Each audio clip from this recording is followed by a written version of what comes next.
Hi guys, welcome back to Coming Home to Autism.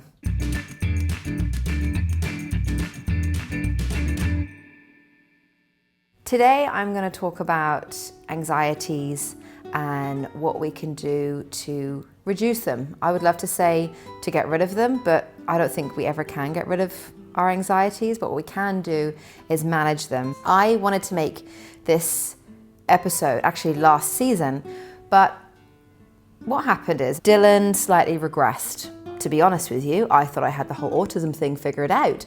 All the anxieties he had when he was little, I had my toolbox full of things and I knew how to get rid of them. Then he hit 9.5 and he's almost 10 and the hormones started to kick in. He's starting to understand the world a little bit more around him. He's starting to understand a bit more about himself and he's noticing that he's a bit different. Just before Christmas, his anxiety levels peaked and I freaked out. I didn't know what to do and I didn't want to make a video until I had actually helped Dylan with his anxieties. Anxiety is kind of a word that gets kind of thrown around a bit. I've never really been an anxious person. I didn't realize how crippling it can be until Dylan got it. There is nothing worse than seeing your child in pain, feeling scared and anxious and not being able to help them, and that's how I felt with Dylan. So I have reached out to my wonderful friends who work with autistic children, Rhian Grounds, who I wrote the book with. She's always my go-to lady and asking, what should I do? And she has given me some tips along with Zonya, who I have virtually met and then spent many hours chatting with, who is on the spectrum themselves. I read one of her blog posts, which I'm going to link below here, by the way, on depression and anxiety. And I said to her, would you mind helping me with Dylan with these anxieties? Like, where do they come from? Because, when I asked Dylan where his anxieties come from, it's not like he sits down and goes, listen, Mum, let me tell you. Anxieties can manifest themselves in different ways. Luca's anxieties manifest in a tummy ache and he doesn't really understand. And it took me about 6 months to actually realize. I also took him to the doctor because I thought he had a ruptured appendicitis or an allergy. Turns out none of those. It was the fact that he was really struggling in English because he couldn't read the books. And Dylan's anxieties manifested in the way that he felt there were spiders in his bed. He felt there were spiders in his clothes. He felt there was something in his shoes. He didn't want to go outside. He thought that someone was trying to poison him.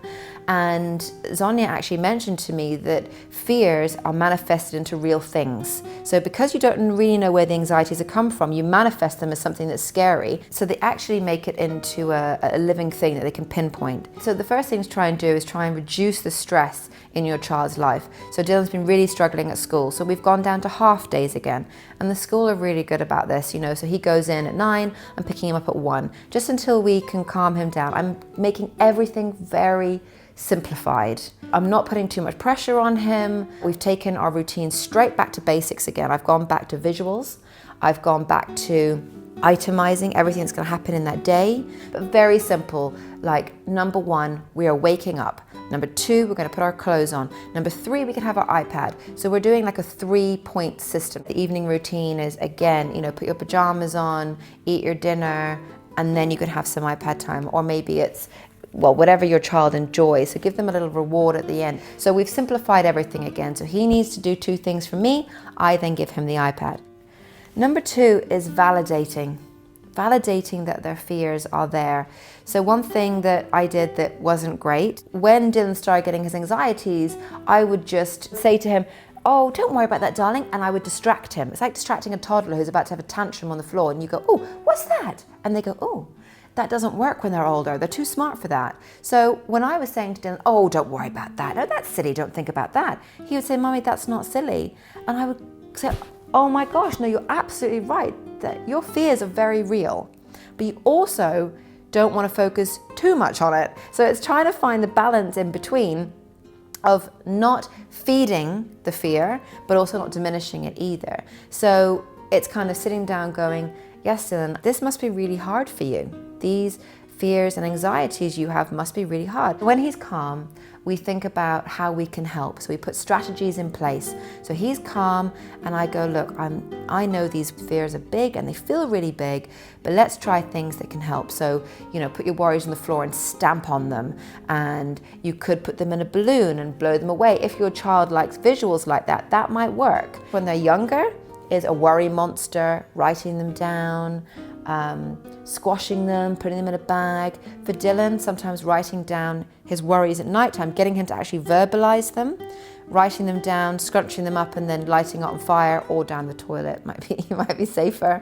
But this seemed to help Dylan. When Dylan's anxieties manifest at nighttime, it's basically like a big mosh pit of disaster because he's overtired.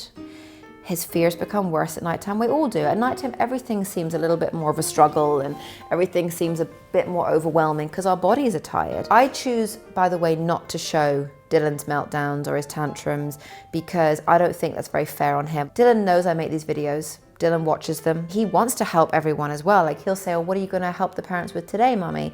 Everyone knows what a meltdown tantrum looks like. And also, I just want to say, side note, is that whenever I have watched videos of children struggling, screaming, hitting themselves perhaps, I've always found that really upset me because I actually felt it didn't help me. That's why I don't show Dylan's really hard moments. We all know they exist. I will talk about them, but I just don't feel the need to show them. But at nighttime, a couple of weeks ago, it was really bad and it was really upsetting for everyone. And the one thing I wasn't doing is I wasn't being consistent. So I guess number 3 is being consistent. I was all like up and down and this and that. And one minute I was calm, the next minute I was like, oh, Dylan, just stop, please. You need to go to sleep. You need to lie down. And so I wasn't consistent. Being consistent is very important. When your child is in the throes of fears and screaming and yelling, what you need to do for them and what you need to be for them is their strength. I know it's hard, but if you can, just take a few deep breaths yourself, center yourself, just be very calm and have a phrase that you can say over and over. Just, I'm here for you, I love you, we need to lie down now. Because Dylan was scared to get into bed because he thought there was something in there, so he wouldn't get into bed. Maybe yours is something different, but you kind of get where I'm coming from.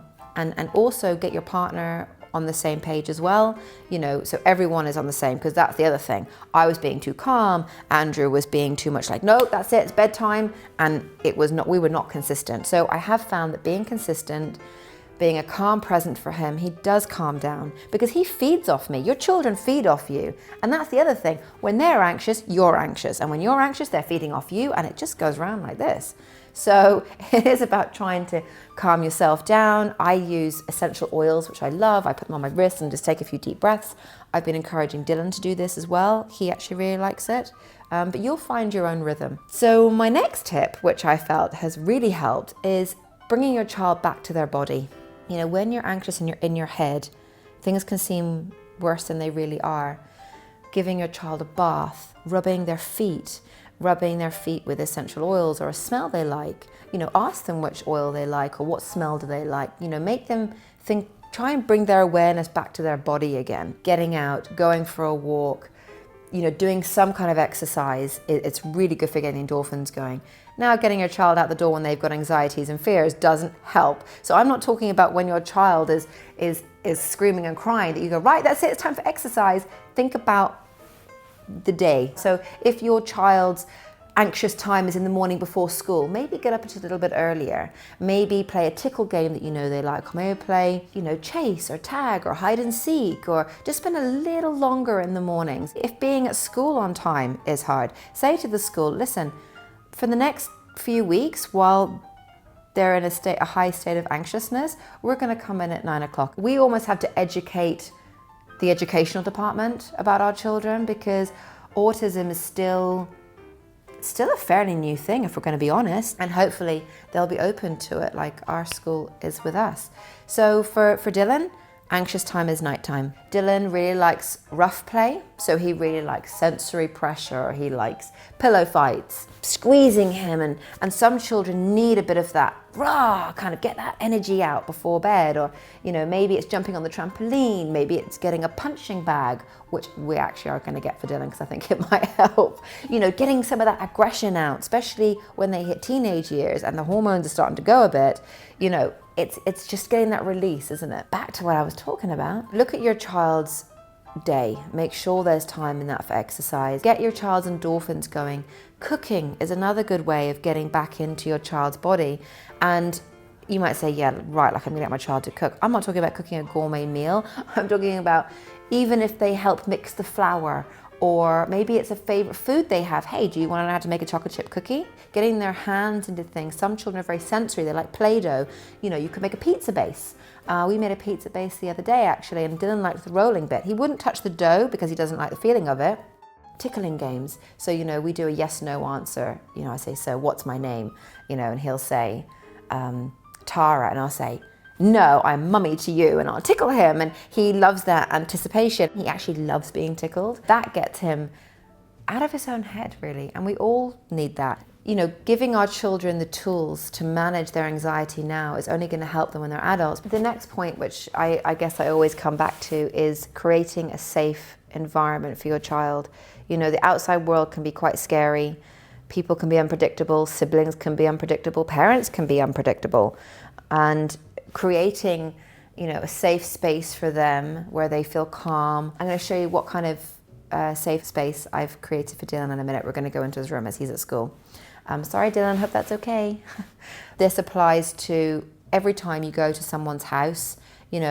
Part of life is interacting, is seeing people, and if you can make it easier for your child by writing it down when you're going, what's going to happen when they're there? But we always take like a pop-up tent with us, or I ask ahead, do you have a safe space, a quiet space that I can take Dylan into?